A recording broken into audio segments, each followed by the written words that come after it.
It's the Black Real Estate Dialogue. Tune in, tune in, tune in, tune in. Hi, everyone. Welcome to another episode of the Black Real Estate Dialogue podcast. Here with me, I have Ewetusa out of Washington, D.C. Day, thank you so much for joining the show today. Thank you for having me. Super excited. Absolutely, absolutely. And for those who are listening, please leave us a rating. Please subscribe as well to the podcast. This will help us reach more people. It'll help us move up in the rankings.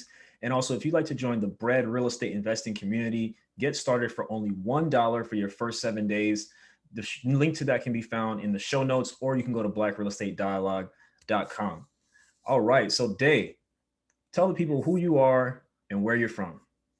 Yeah, so my whole name is Olamide Ewetusa. All my friends call me Day. I am a licensed CPA located in the District of Columbia. Just a little bit of background about me. I am a Howard University graduate. Shout out to all the Howard grads out there. I went to Wake Forest University for grad school, where I got my master's in accounting. And then I started my career actually as an auditor for Fortune 500 companies. I was mainly auditing publicly traded companies, and then I transitioned to consulting. I'm going to be transitioning to nonprofit. I feel like it's more in line with what I want to do. And also I have two businesses. I have a real estate business, and I also have Pachira Financials, which is a financial services business. Amazing, amazing. So how did you get into real estate? So I was looking in your bio and I saw you purchased you purchased about $1 million in real estate in a few years. Of course, we'll get into that, but how did that come to be? Yeah, so growing up, my family, we never really owned a home. So I knew that purchasing real estate was really important to me. I always wanted a home. We moved around a lot. So ever since I was in college, that was something I was always saying, a big goal of mine. Did I think I would have $1 million worth of real estate? Absolutely not. But my main goal was to just at least have a home, like a place, a home base, somewhere I can call home. And so that was what really made me want to purchase real estate. And then also being in DC, in the DC area, rent was just super expensive. And when I was doing the calculations in my head, I was like, this doesn't make sense. And I just kind of felt like I was throwing money away. So especially after my first experience with my first property, it really skyrocketed me to understand the importance of real estate and how it can really change your life. Amazing, amazing. So you're in DC, which we know ain't cheap. So how did you... So that's the one thing, right? People who live in expensive markets, and this was me for a long time, you just eliminate yourself from contention because of the price. So how did you get over that? And how did you find out that there's actually affordable ways to purchase in an expensive market?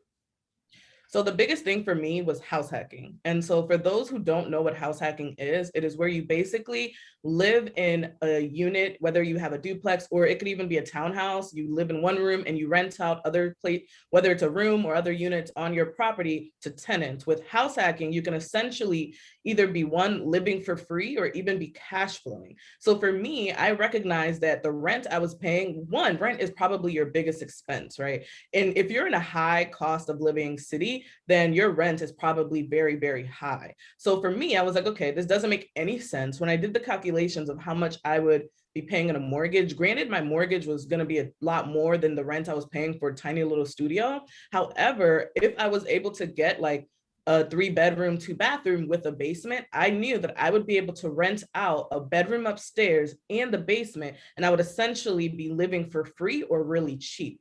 So that was my biggest goal when I purchased the home. Now, granted, I always say, make sure when you get into house hacking that you can actually afford the home that you purchase by yourself, and don't rely on, I'm going to have tenants, and don't rely on that, because you never know, things can happen. I was lucky where a good friend of mine had agreed to move in with me prior to me even closing on the home. Mm-hmm. So that was huge for me, because I feel like maybe I was in a little over my head, and the basement wasn't renovated. So it was really hard to find that basement tenant.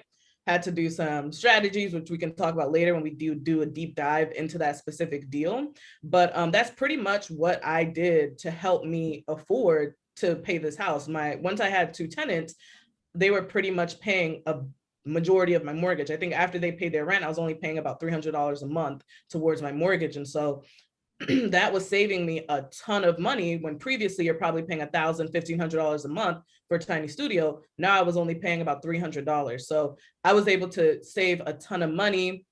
I got a new job because I was like, I need to be able to keep up with the mortgage. I got a new job. I was able to save a ton of money. And house hacking was really what helped me be able to save up for my duplex that I later purchased.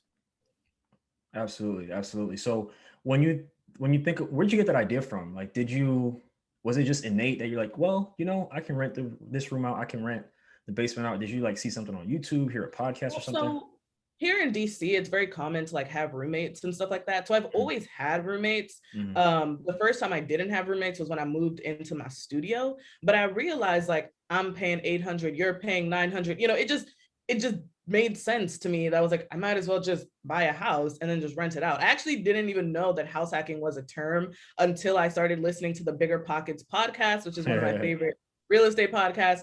And yeah, they were talking about it and I'm like, yeah, that makes so much sense. Like, why doesn't people do that? Like, that to me was just knowing the market in DC, knowing that young professionals tend to live really close in close quarters. You might have 2 or 3 friends and you might all rent a big old house together, something like that. And to me, it just made more sense. Yeah, completely understand. Amazing. So can you talk to us about like what your process was like searching for a home, figuring that whole process out? Yeah, so I'm going to do a deep dive into this deal and I'm going to say numbers just to put things into perspective for people. So I reached out to my agent, Kyle Sterling, in September of 2018. Yeah, September of 2018. And I just literally, he went to Howard, he was in a little group chat and he was a real estate agent. And I was like, okay, I'm just interested to know what I can do. I didn't even think I had enough money. I didn't know the process. I didn't know anything about that. And so when I started looking at properties, the biggest thing was getting approved, right? Like my real estate agent was like, you need a pre-approval letter before I can even take you to look at properties. And so just a couple disclaimers that I do want to share. So I'm not like feeding people false dreams or anything. I did graduate with a graduate degree and I had no student loans. So that's just already off the bat was a huge step up for me because I had no student loans. I don't have debt. I am a CPA, so I like to think I've made good financial decisions. So I didn't have any debt really. My car was paid off at that point, so I didn't really have any debt. So I had good income. I was making decent money as a first, second year auditor in DC, and I had good credit and I didn't have any debt. So I was able to get approved for a little, like the low 300s, like 335. I was able to get approved for.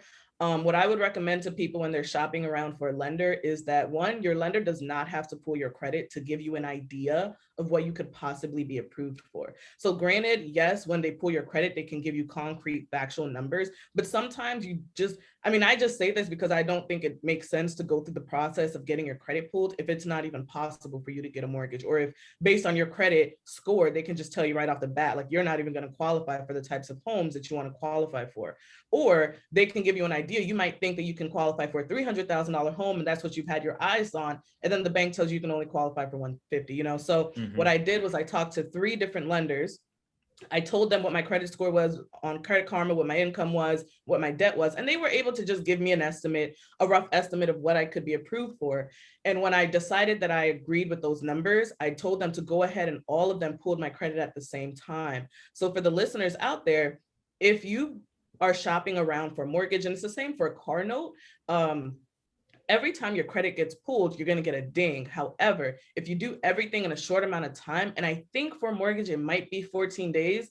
If you do everything in a short amount of time, it'll only ding your credit once. So even though 3 lenders pulled my credit, it only dinged one time. So just off the bat, just something that I tell people who are just interested in getting into real estate, just first step is to just talk to a lender to see if it's even possible. I know people who will spend all day long on Zillow, on Redfin, and then it's like, you can't even qualify for a mortgage. So, anyway, so I was able to get qualified for the mortgage and that was all great. I saw a house that I liked. What I noticed in DC was that one, gentrification is happening really fast. DC is only so big. So a lot of the homes that I was putting in offers for were actually like wills, like estates. A lot, what happens, especially in these Black communities, a lot of the elderly people are the ones who refuse to sell their homes. So in Southeast DC, you'll see a lot of the homeowners that are Black or tend to be a lot older.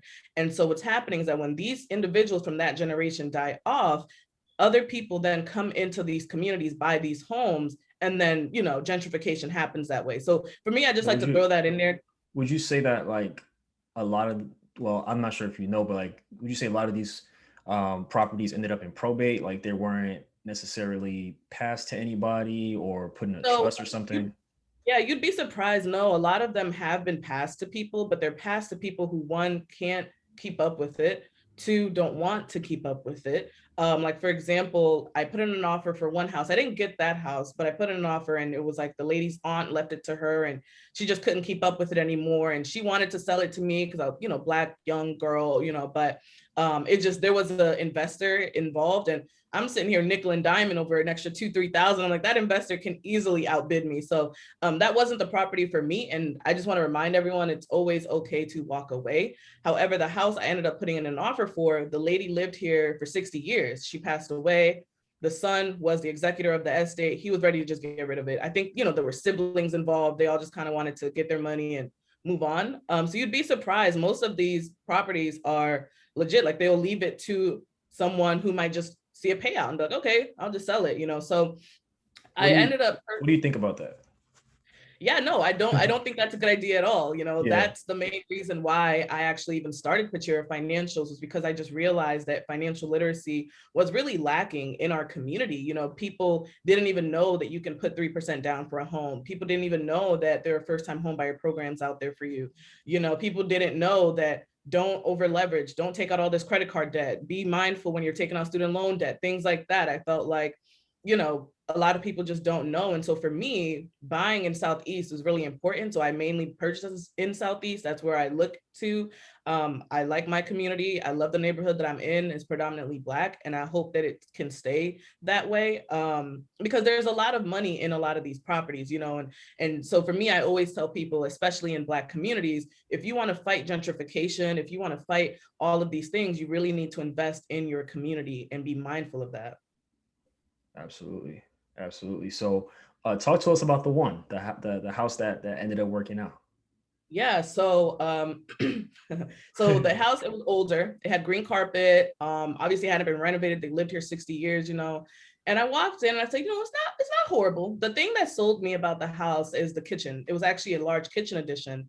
And the son, who was the executive of the will, he said that the older lady that lived here before me, she had dementia. So she kind of built that kitchen addition without telling them.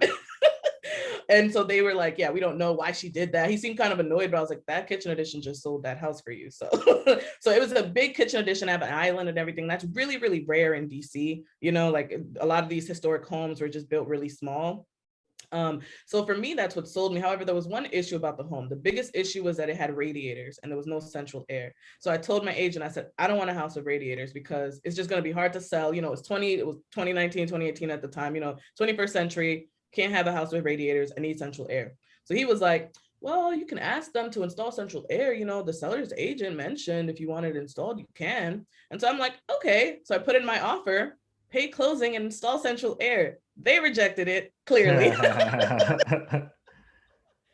my agent was like, you know, the radiators, I mean, it gives the best heat. It may not even be the worst thing in the world, but I stuck to my guns and I was like, no. I definitely do not want radiators. And a week later, they actually accepted the offer. So I think that I might have gotten lucky because the seller's agent was also a contractor. So he was going to be the one to install the central air. So I think maybe he might have persuaded the seller to do it. I'm not sure. What he said was that a lot of the buyers they had were first-time home buyers. And with a lot of those first-time home buyer programs, there are a lot of requirements and it can take a lot longer to close. I had financing secured. We closed in 30 days. So I think that the previous buyers' financing fell through. So they came back to me and they were just like, you know what, let's just move forward with this. So he agreed to pay $14,000 towards installing central air. Now, this was so key to everything because that $14,000 literally is why my house is worth $500,000 right now. So I bought it for $335, and the house next door to me actually was purchased for $370, newly renovated. So for me, I already liked those numbers. I was like, okay, so the house next door is already, these homes already selling in the high 300s. I'm getting mine lower 300s. So I feel like it's a pretty good thing. The money that the fact that they had to install central air, they had to rip up all the carpets, they had to do duct work, they had to do so much stuff. So I pretty much got all new floors. They had to rip up the roof, the ceiling. So I ended up just asking recessed lights. They put recessed lights in. I just got so much included in there that by the time you walked into the house, and actually on my Instagram have some before and after pictures, by the time you walked into the house, it looked completely different. It was new hardwood floors. I put new blinds, all new fresh paint, so it was like a completely different property. And so I also had the seller pay closing costs, which was so key. They paid closing costs. I didn't really have to pay any closing costs. And then I found out that I ended up getting like a $5,000 grant. It was a grant that my lender actually found. And I think that organization was even based like in Georgia or something. So definitely don't limit yourselves. Like, ask around, do your research. If you are a first-time home buyer, unless your income is stupid high, make sure you secure some money. And also, I always tell people, someone had told me when I was in grad school that it's best to buy your house early in your career when your income is still lower. So literally, I was about $3,000 a year, literally $3,000 a year, meaning if my paycheck was an extra, I don't know, $100 every 2 weeks or whatever, it could have messed up the whole deal. Like, I think it was even like 2,000. It was something crazy low where I was just under the threshold for qualifying for DC's first-time home buyer program. So what that does is they have like a tax abatement program where recordation costs, you have to pay, like $3,000 or $4,000 or however much for recordation costs. My recordation costs were completely waived. And then the recordation cost that the seller has to pay went to me. So when it was all said and done, I got the $5,000 grant, seller paid closing, seller paid for renovations. And also another key thing to note is that I feel like you always have more negotiating power when the home is paid off. The seller that home was paid off. They lived there 60 years. So, so like at the closing table, they literally got a check. So I think that an extra $5,000, $6,000 when you're getting a $300,000 check, it just gives you a little bit more negotiating power. Just a little tip there. But so when it was all said and done, I got my closing statement from my lender, and it said like a couple $1,000s or something. I'm like, oh my goodness, like I did the calculations. I should not have had to put any more money down. So I look again and it says money to borrower. And I'm like, whoa, because I had only paid my earnest money deposit at that time, which is 1% of the home. So a little over $3,000 was all I had paid. So then I'm getting my closing statement saying that I'm going to come to the closing statement and get a couple $1,000s back. Like, I'm like, at that point, I'm getting paid to purchase a home. So I contacted my lender and I was like, is this like accurate? And she was like, oh, sorry about that. The grant you received does not allow you to get more than $250 back. So I'm going to just add all of that extra money as a reduction of principal. And at the closing table, I didn't have to put anything else down. I literally just got a check for $250. Wow. So for me, that was a crazy, stupid deal. Crazy. Can't believe I got that. Like, I still now think back on it like, wow, that's crazy. That neighbor's house, like right next door that I said sold for $370, they just sold their house in March or April, and they just sold theirs for $470. Wow. And my house, mind you, is bigger than theirs because, mind you, I have the biggest kitchen on the block. I have a whole island. I have a big old kitchen addition.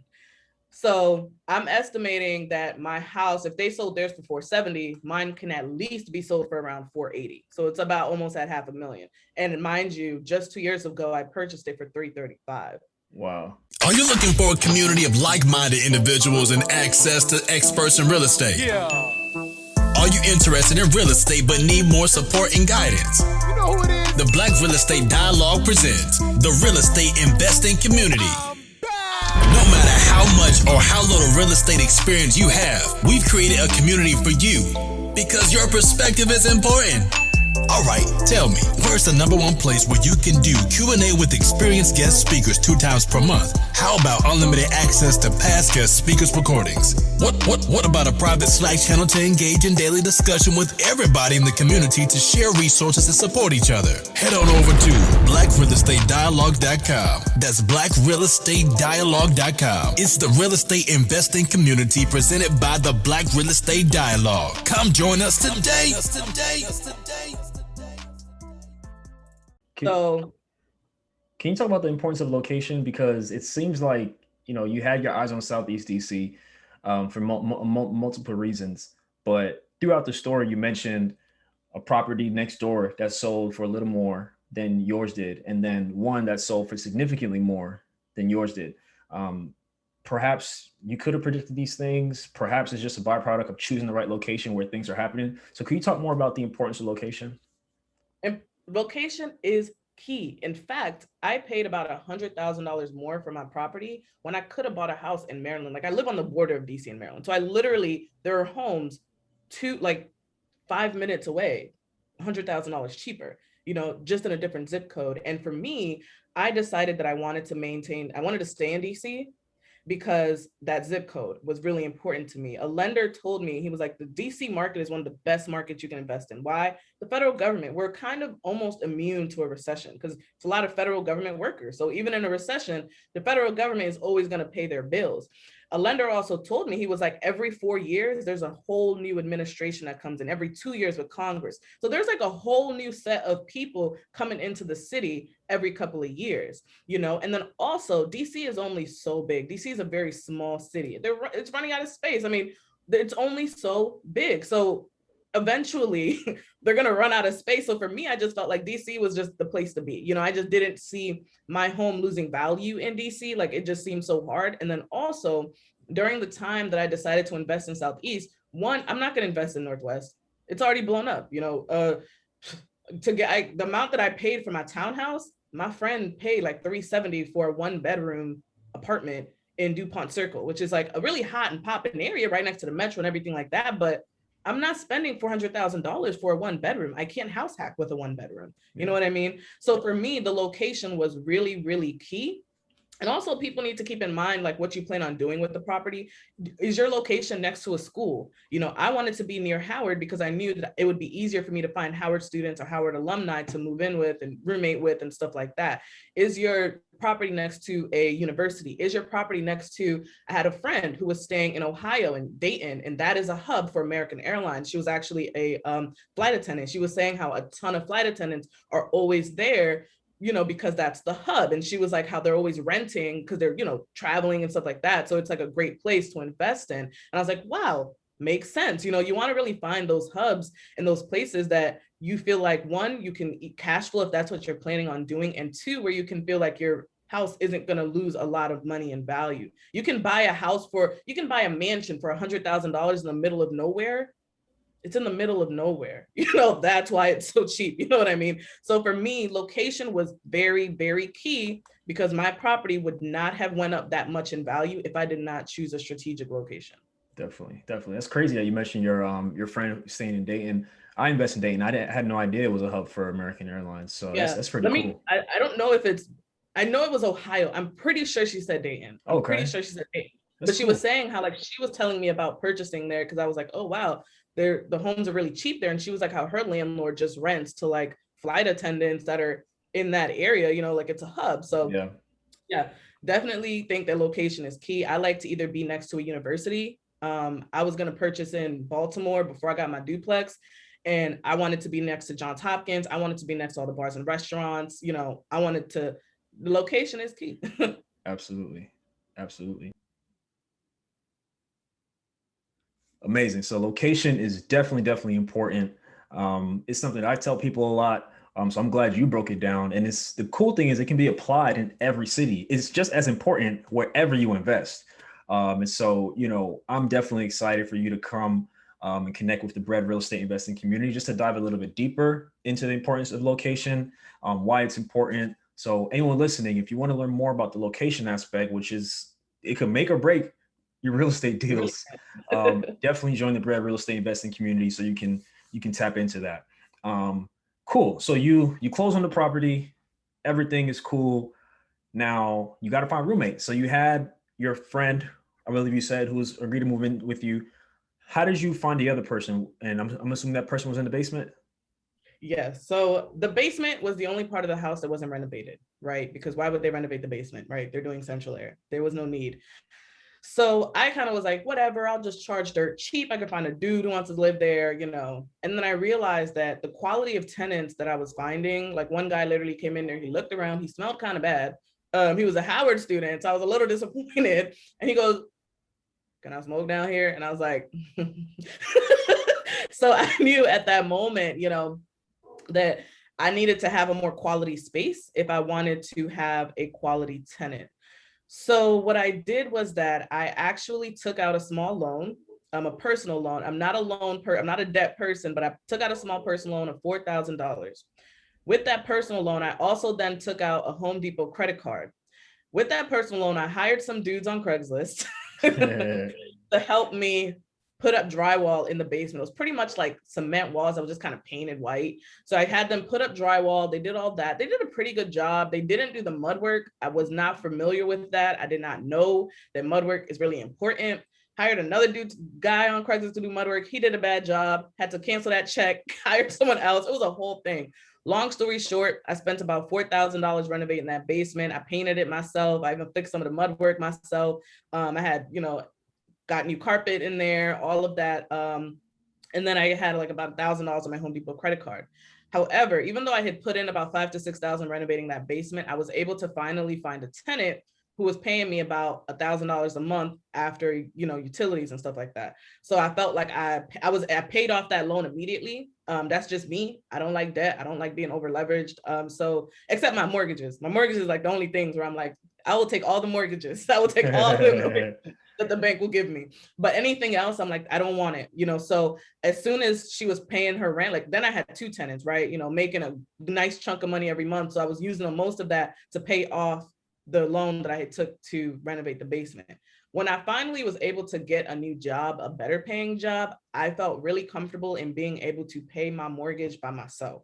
So what I did was I was paying my bills, my mortgage by myself, living my life, and the rental income I was receiving from my roommates was just sitting in my business account. So every month is just growing and growing. And after a couple months, it was looking pretty nice. And this is after, you know, the loan is paid off and everything like that. I had the two roommates, and then COVID hit. So I downsized to one roommate, which is fine because I turned the second bedroom into my home office, as you can see.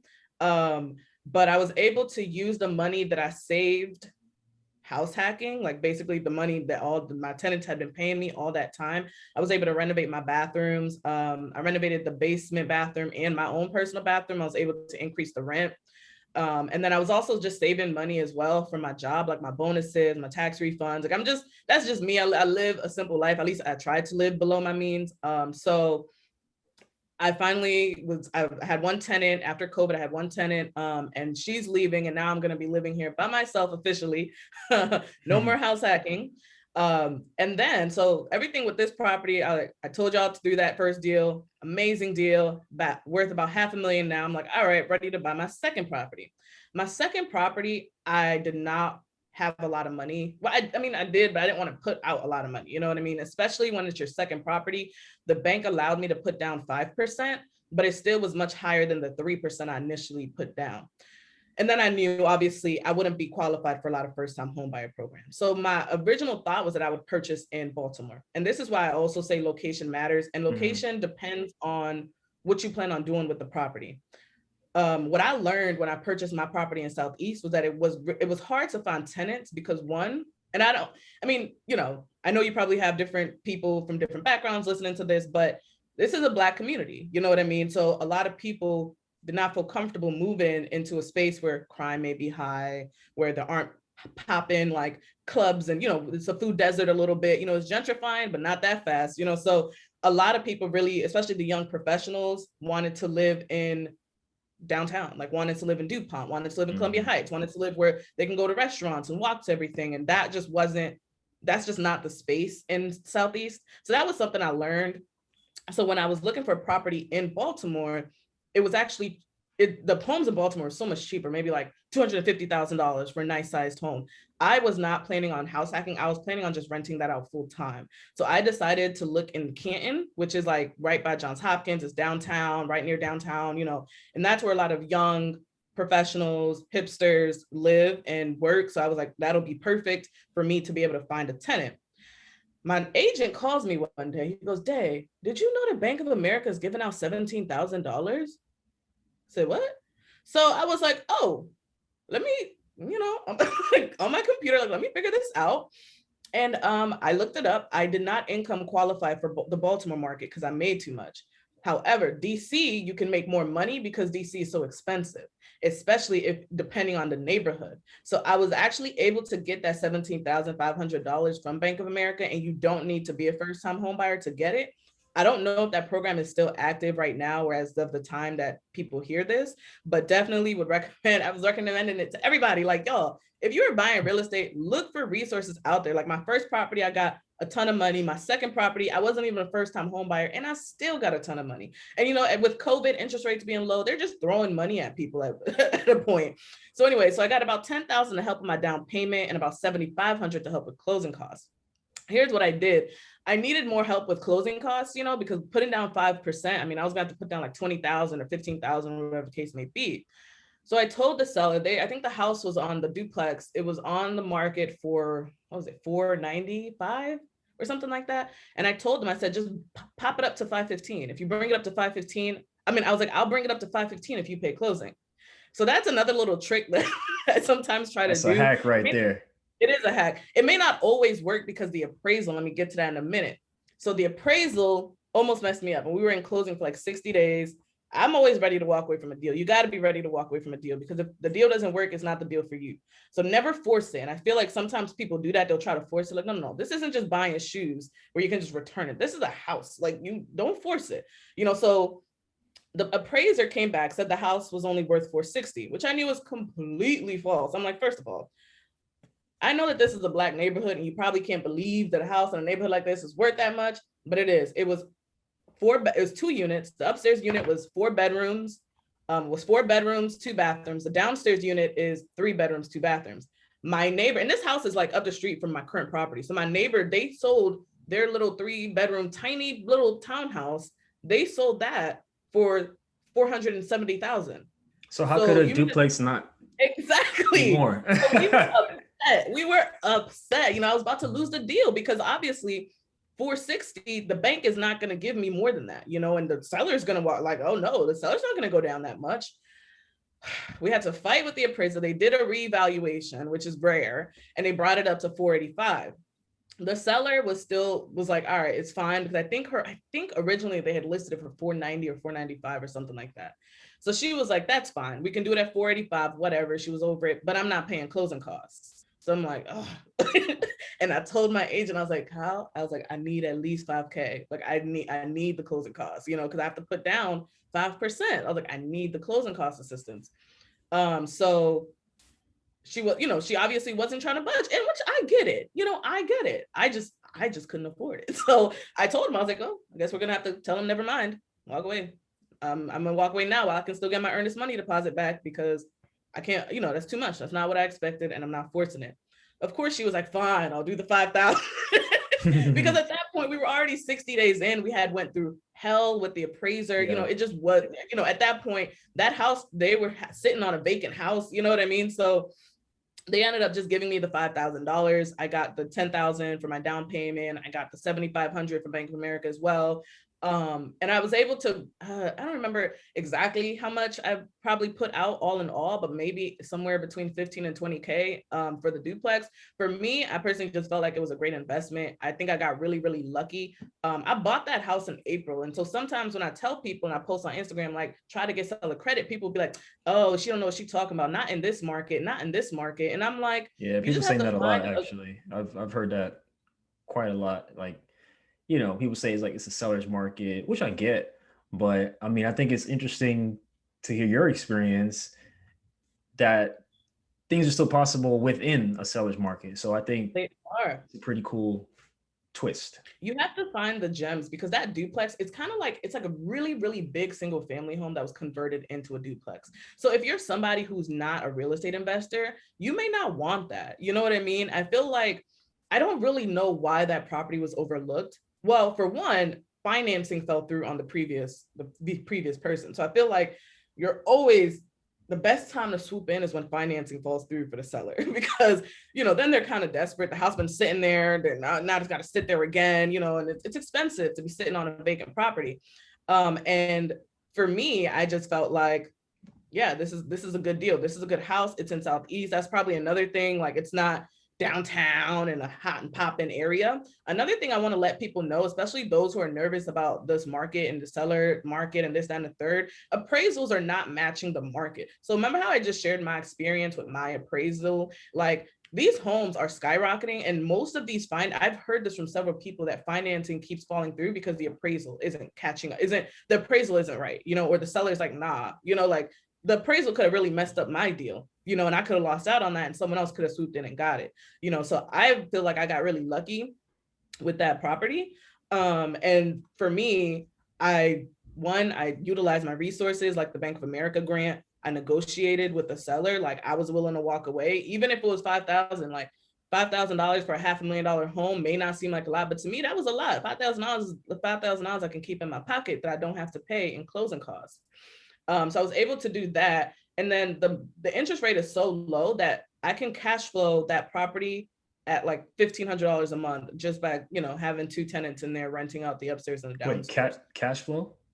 Mm-hmm. 1,500 after the mortgage is paid. Oh, yes. Wow, that's pretty substantial. You yes. Double take. So that's another thing. A lot of people don't realize that the biggest benefit to owning real estate is the home value. You usually don't cash flow a lot. The only time where I see a lot of cash flow is when you are house hacking. So even though, like, when I was house hacking, I was making just enough from my roommates to pay the mortgage, I was still saving a ton of money because I'm not paying rent anymore. Now I'm living practically for free. You know what I mean? So yeah, cash flowing is not as big as people may think. So for me to be able to find a property like that, where the interest rates at this point were so low, where it's 7 bedrooms, literally so big, like two separate units, 2 separate kitchens, 2 separate entrances, the washer and dryer is in the stairwell, accessible to both units, gold mine. And I knew, to me, I was like, that is a gold mine, and as I continue to move on with my ventures like Pachira Financials and just getting, better paying jobs, transitioning to different roles and stuff like that, I am now in a place where I was before, where now I can pay my mortgages for most properties by myself with my own income. So all of that money that I'm getting, that's why I'm like, okay, I don't need to house hack anymore. I don't need to rent out my space anymore. All that money that I'm getting in income from that additional tenant is all just going to be sitting in my business account every month, accumulating $3,000-$4,000 accumulating every month. So for me, that's what I want to then grow, that little nest egg, so that I can then purchase another property. Absolutely. Now I also want to touch on a Heloc, because I did get a Heloc. I haven't touched my Heloc, but I think that this is key because a lot of people don't know what it is. And I didn't really know a lot about Helocs until I purchased my house. So a Heloc is a home equity line of credit. And when I was refinancing, because everyone refinanced during COVID, I mean, my mortgage went down significantly. It was amazing. I refinanced, and I was going to do a cash out refinance, but I realized the difference between a cash out refinance and a home equity line of credit is that with the cash out refinance, like, say, for example, your home is worth $350,000. Your mortgage is currently $300,000. The bank is like, all right, we'll let you take out, we'll refinance your home at $320,000. So you get a little $20,000 cushion there, whatever. Most places allow you to have, or require that you have at least 80 to 90% equity in your home after, like, taking out any equity. So long story short, because my home had skyrocketed so much in value, I was actually able to take a credit line against my home, which is what a home equity line of credit is. For the viewers out there who may not know, I was able to get a home equity line of credit of over $40,000 against my house. Now, I didn't touch this line. HELOC, I know a lot of people, what they do is they'll use that HELOC. Like I could have used that HELOC to purchase my next property. And that's what a lot of people do. So just to also put in some information out there, HELOC, what it happens, you have like 2 periods, right? You have the draw period and then you have the payback period. During the draw period, it's usually about 10 to 15 years. You can take out as much money as you want and all you're paying is interest. So I did the calculations, like literally if interest rates are like 3% and you take out $10,000 worth of it. I mean, every month, I mean, you're really not paying much. It's like $300 in interest a year. So to get that money out. So HELOCs are amazing because all you're doing is paying interest on a large sum of money. However, you just need to be cognizant of what you're using that money for.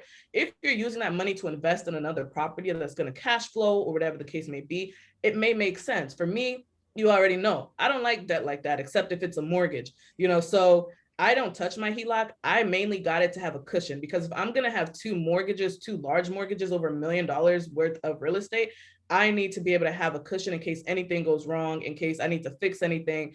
It just made me feel more comfortable investing in another property. It wasn't what I relied on to invest in my other property, if that makes sense. And moving forward, I don't plan on really using my HELOC unless it's an emergency. And that's why I decided to go with the HELOC instead of a cash out refinance, because with the cash out refinance, you get the cash. So even if that cash is sitting in your savings account, that money that you took out is being wrapped into your mortgage loan and you're still paying on that every month. With the HELOC, you only pay if you take money out. So for me, I just felt like the HELOC was the best way to go. I ended up getting a lot more with the HELOC. And now I feel like I have a comfortable cushion to help me and be able to invest in other properties. And maybe I'll take out a HELOC on the duplex. I don't know. But I did want to touch on what a HELOC is and how I know a lot of real estate investors who don't have a lot of money or whatever utilize HELOCs to then purchase their second property and then just kind of do that cycle over and over again. Definitely appreciate you sharing that. So what are some lessons you would say you've learned? So I know you mentioned you had to go through a couple contractors to get that basement done. Are there any lessons you've learned? Of course, I'm sure you've learned a whole lot regarding grants and money that's out there. So we'd just love to hear some of the lessons you've learned over the last couple of years. Yeah, definitely. Like I had mentioned before, if you do plan on house hacking, make sure you can afford the house that you were planning on by yourself, because I did feel a little stressed out. I was living pretty much paycheck to paycheck. I was really lucky that my friend had decided to move in with me. There are just a lot of expenses that come with getting a house that I didn't anticipate. So that's just one thing. Just make sure that you do the numbers and that you can actually afford this property and you're not relying on, well, I'll just rent it out or whatever the case may be. 2, always be willing to walk away from a deal. I feel like both deals that I had, I was like, nope, I'll walk away. And they always came back and said, all right. You know what I mean? Do your research about grants, about programs that are out there available for you. This isn't a mistake that I made, but I know a lot of people have made those mistakes. Like, I didn't even know there was a grant. I don't know. I didn't get any first-time homebuyer programs or stuff like that. Do your research, ask around, shop around, ask several lenders, talk to different real estate agents, definitely do your research. Also, location is key. And the biggest thing I learned was that I thought it would be super easy to find a tenant for my current property in Southeast, but I had to realize okay, it was a little more difficult because I was in a predominantly Black neighborhood. A lot of hipsters don't live in predominantly Black neighborhoods. There were no bars, restaurants nearby, not very close to a metro. So I did find that I was getting turned down a lot in terms of potential tenants, and so luckily I did go to Howard and I had that connection to Howard. So I was able to find, tenants through there. But definitely do your research about the location and keep in mind what you plan on doing with the property. Even if you were just buying the property for, even if you're not even planning on renting it, if you plan on having a family there, is it big enough to sustain you and your family? Are there good school systems? Just different things to keep in mind. Definitely do your research. I'm trying to think of some other pitfalls that I probably had. I would say also, so when I renovated my current property, it was going to be the seller. Remember, the seller paid for a ton of the renovations and stuff like that. And so it was going to be the seller's agent who was going to actually do the work.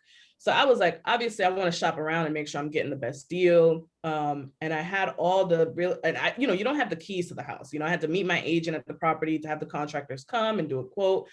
So I had them all come on the same day, different times. Come to find out, they all showed up at the same time. The seller's agent happened to be at the property. So all these guys are there, and I was freaking out like, oh my God, this is so unprofessional. I got all these contractors here. They're looking at me. I'm like, please give me a second. I got to talk to him real quick. It actually was a saving grace because they're seeing their competition, you know what I mean? So I feel like I kind of got a better deal. And I feel like I ended up going with the seller's agent. He gave me the best deal, but I feel like he got a little intimidated when he saw all those other contractors that I was shopping with, because I think he had kind of had it in his head that that was secured for him. So just a little tip there, being strategic and little things like that. Don't over leverage. Make sure you're staying liquid. That's just something for me. If you have a mortgage, you want to make sure you have a little nest egg. You want to make sure you have some savings in case anything goes wrong. Just really important. I'm trying to think of some other tips that I put in my real estate course. I think you got some good ones. I think we definitely got some good ones. Can you talk more about Pachira Financials, just the products you have, services, and where people can find that information? Yeah, so you can definitely follow my Instagram, Pachira Financials, and Pachira is spelled Pachira. It is the Pachira plant, which is also called the money tree. It's back there. I see it. Interesting fact, my name actually means my wealth has arrived. So that is the tagline for the business. Exactly, yeah, right. I was born to be an accountant, man, I swear.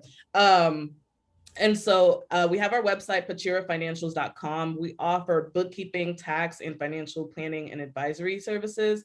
And we also have digital products available on our website. I do have a couple freebies like a net worth tracker, financial planner, but the main things that I have been focusing on has been my real estate course. And this course was pretty much designed for first-time home buyers and new real estate investors who are just really looking for a deep, like a crash course into how to get started into real estate. I pretty much share my journey and how I was able to build my portfolio. And then I talk about how to qualify, the 4 things to look at: income, debt, credit, and cash on hand. And I go into depth about that, like how ways to improve your credit. I go into depth about debt to income ratio. I talk about that, like cash reserves. And I kind of mention a little bit about getting first-time homebuyer programs and negotiating with seller.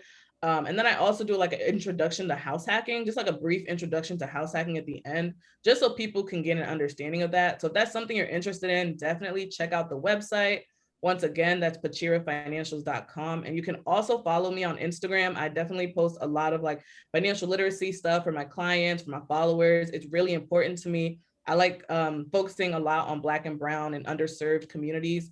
That's just really important to me based on my story. I live in Southeast. I've seen what the importance of financial literacy. So yeah, that's just a little bit about Pachira Financials.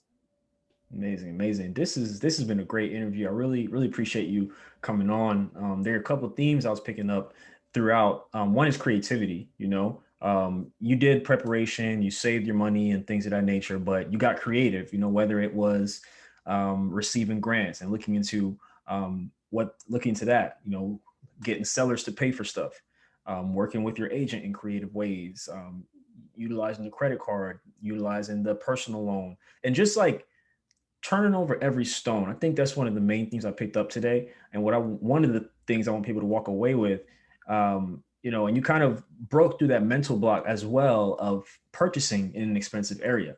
You know, so what I want people to walk away with and to really remember, you might live in an expensive market.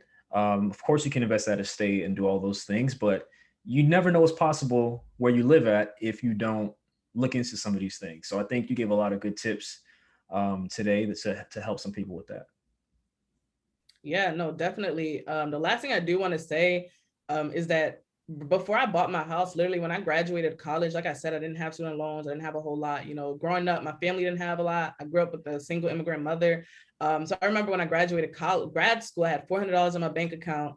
I had to take out a small little credit card just to get first month's rent and security deposit, just to last me until my first paycheck at my job. So I remember when I had like my 2 roommates in my 3-bedroom apartment, I had a mattress, it was on the floor. I didn't even have any furniture. Like, I'm not a credit card person. So if I don't got it, I don't got it, and I'll just wait until I do. So literally about a year before I purchased my home, about a year or two before I purchased my first property that's now worth $500,000, I had nothing but $400 in my bank account. And I literally had no furniture in my bedroom. You know what I mean? Definitely a big rags to riches story. And I really want people to take home that wealth is attainable, and don't let anybody make you think that it's not. Because if I would have thought that I couldn't, I always wanted a home. I'm like, I really want a house of my own. I never in a million years thought I'd own $1 million worth of real estate. You know what I mean? And I was even looking back at my goals. My goal was to purchase another property. And I was like, oh, I already did that. Well, check that off. I need to set higher goals, you know? So definitely don't think that wealth is not obtainable to you. And I want to share that to say, whoever, anyone listening to this, don't think that, oh, she probably had mommy and daddy. She probably had a trust fund. She probably had all these people helping her. No, I had to show my mom and help her and show her how I was able to purchase my home, because I didn't have that. You know what I mean? So definitely wealth is attainable for you. And that's why I think it's really important to continue to promote financial literacy in our communities. Absolutely. And what better way to end the show than that? No, but I really, really do appreciate you coming on the show. I know this will be very inspirational, very relatable for a lot of our listeners all over, you know, small cities, large cities. There's a lot of good game they can take. Very much looking forward to having you connect with the community. So really, really do appreciate you coming on again. No, definitely. I would love to be on again. Thanks for having me. Super excited. Definitely. Well, thank you everyone for listening to another episode of the Black Real Estate Dialogue podcast. Please, again, leave us a rating and review. Also subscribe. It really helps us to reach more people and move up in the rankings. If you want to join the Bread Real Estate Investing community, go to blackrealestatedialogue.com or the link in the show notes to join for $1 today. Thank you all so much. I look forward to hearing from you all soon. Hi everyone, Sam here from Black Real Estate Dialogue. Make sure to hit that notification bell and that subscribe button, and to visit us at blackrealestatedialogue.com.